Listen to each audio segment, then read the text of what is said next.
السلام علیکم۔ وعلیکم السلام ورحمۃ اللہ وبرکاتہ۔ سر میرا سوال ہے کہ ہم لوگ رات کے ٹائم پہ کام کرتے ہیں اور کتنے بجے سے کتنے بجے تک ہم لوگ روزہ رکھ سکتے ہیں؟ السلام علیکم ورحمۃ اللہ۔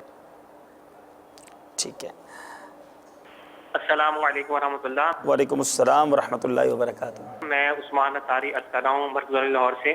ایک حضور مسئلہ یہ پوچھنا ہے کہ روزے میں استنجے کے حوالے سے مسئلہ جو لکھا ہے اس کی وضاحت آپ فرما دیں، بہت مہربانی ہوگی کہ روزہ دار استنجا کس طرح سے کرے۔ اور دوسری بات یہ ہے کہ ابھی سلسلہ جو چل رہا ہے اس میں ایسی ابہام پیدا ہو رہا ہے جیسے وہ فرمایا جا رہا ہے کہ مسافر کو روزہ نہ رکھنے کی اجازت ہے، مسافر چاہے تو روزہ رکھے چاہے تو نہ رکھے۔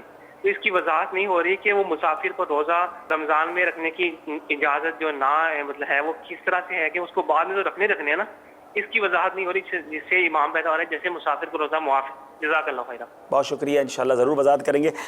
رات کا کام کرتے ہیں، غالباً یہ پوچھنا چاہ رہے ہوں گے کہ کتنے بجے ہم روزہ بند کر سکتے ہیں؟ رات بھر کام کر رہے ہیں تو کیا پہلے بھی روزہ بند کر سکتے ہیں، یعنی سحری اپنی پہلے نپٹا سکتے ہیں؟ کیا فرماتے ہیں اس اسلام بھائی کے لیے؟ اس میں یہ کہ صبح صادق سے پہلے تک یہ اگر کام کر رہے ہیں اور کھانا پینا سحری کے لیے روزے کے پر قوت حاصل کرنے کے لیے اگر کھاتے ہیں تو صبح صادق سے پہلے تک ان کو سحری موقوف کر دینی ہے۔ ٹھیک ہے، تو یہ اپنے ٹائم ٹیبل کا خیال رکھیں۔ یہ ضرور دیکھنا ہوگا کہ صبح صادق سے پہلے آپ نے کھانا پینا بند کرنا، چاہے وہ اگر کچھ دیر اور پہلے ہو جائے تو اس میں کوئی حرج نہیں ہے۔ عثمان بھائی مرکز رولی لاہور سے، استنجا کرنے کی کوئی احتیاط ہے کیا روزہ دار کے لیے؟ اس کے اندر یہ ہے کہ مبالغہ کرنے سے منع کیا گیا ہے، اور احتیاط یہ ہے کہ روزے کی حالت میں سانس زیادہ نہ لے۔ ٹھیک ہے، جب استنجا کر رہا ہو۔ ہاں، اور تھوڑا سمٹ کے بیٹھے، ٹھیک ہے، زیادہ پھیل کے نہ بیٹھے کہ بعض اوقات پانی جو ہے وہ اس کے معدے تک پہنچ سکتا ہے جس سے روزہ ٹوٹ جائے گا۔ ٹھیک ہے، تو اس میں یہ کچھ احتیاط ضروری ہے، سانس زیادہ نہ لیا جائے جب استنجا کر رہے ہوں۔ اب مسافر کے بارے میں ان کا شاید مسکنسیپشن یا کوئی کلیریفیکیشن ذرا ہو جائے کہ کیا روزہ معاف ہے یا بعد میں رکھنا ہوگا؟ مسافر پر روزہ معاف نہیں ہے۔ قرآن پاک کی جو آیت کریمہ تلاوت کی تھی اس میں اللہ تبارک و تعالیٰ کا فرمان عالی شان ہے، فَمَنْ كَانَ مِنْكُمْ مَرِيضًا أَوْ عَلَى سَفَرٍ فَعِدَّةٌ مِّنْ أَيَّامٍ أُخَرَ، یعنی کہ جو بیمار ہو یا سفر میں ہو وہ دوسرے دنوں میں گنتی پوری کر لے۔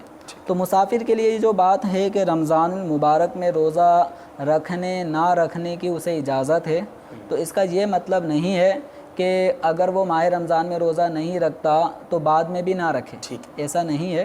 اس پر بھی روزے فرض ہیں، البتہ یہ آسانی کی گئی ہے کہ ابھی روزے نہ رکھنا چاہے تو نہ رکھے، بعد میں فعدۃ من ایام اخر، بقیہ دنوں میں جتنے روزے سفر کی حالت میں چھوٹے ہیں ان کی قضا لازمی ہوگی، وہ کرنی ہی ہوگی۔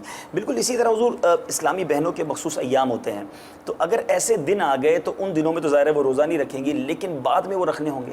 ان کے لیے بھی یہی حکم ہے کہ چونکہ ایام مخصوصہ میں ان پر روزہ رکھنا حرام ہے، ٹھیک ہے، وہ جتنے دن اس میں صرف ہوں گے اتنے دن ماہ رمضان کے ان روزوں کی قضا بقیہ دنوں میں کرنی ہوگی۔ اچھا، اب یہ ارشاد فرمائیں کہ نماز مخصوص ایام میں جب آتی ہے تو وہ لوٹانا نہیں ہوتا، روزہ آئے گا تو وہ لوٹایا جائے گا؟ روزہ چونکہ سال میں ایک دفعہ ہے، ٹھیک ہے، اور مہینے کے 30 دن یا 29 دن ہوتے ہیں، ٹھیک ہے، اور عورتوں کو ان کی بعد میں قضا، ٹھیک ہے، بقیہ 11 مہینے ہیں، ٹھیک ہے، اگر وہ 8 دن بھی 10 دن بھی اگر کسی عورت کو اس میں صرف ہوئے تو ہر مہینے میں اگر ایک دن بھی روزہ رکھے تو پورا ہو سکتا ہے۔ لیکن رمضان المبارک کے علاوہ روزے کے علاوہ جو نماز ہے تو چونکہ ایک دن میں 5 نمازیں ہیں، پھر وتر بھی ہے، تو یوں 6 نمازیں اس کو ایک دن میں پڑھنی پڑیں گی۔ اب اس کے لیے 7 دن 8 دن اگر اس طرح سلسلہ رہے گا تو لوٹانا یہ دشوار ہوگا۔ اس کی آسانی رکھی گئی کہ نماز معاف ہے، اس پہ روزہ معاف نہیں ہے۔ اچھا حضور، اس میں ایک آخری ہمارے اس سلسلے کو ہم کنکلوڈ کرتے ہیں۔ آپ نے مخصوص ایام کے وقت عورت کو بتایا کہ روزے نہیں رکھنے، مسافر اگر مشکل میں ہے چاہتا ہے کہ روزے نہ رکھوں تو نہ رکھے، بعد میں رکھنے ہوں گے، لیکن اس پیریڈ میں یعنی وہ روزے نہیں رکھ رہا، یا ایک ایسی عورت ہے کہ جس پر روزے نہیں ہیں، وہ اپنا دن کیسے گزارے گا یا گزارے گی؟ یعنی وہ روزہ داروں کے سامنے کھانا کھائیں گے یا اپنے ان دنوں کو کسی طریقے سے سیکیور کریں گے؟ کیا انداز ہوگا؟ شریعت مطہرہ نے جن کو روزہ ماہ رمضان المبارک میں فی الحال نہ رکھنے کی اجازت دی ہے، ان میں مریض ہے، مسافر ہے، ان کو اجازت دی گئی ہے کہ وہ نہ رکھیں۔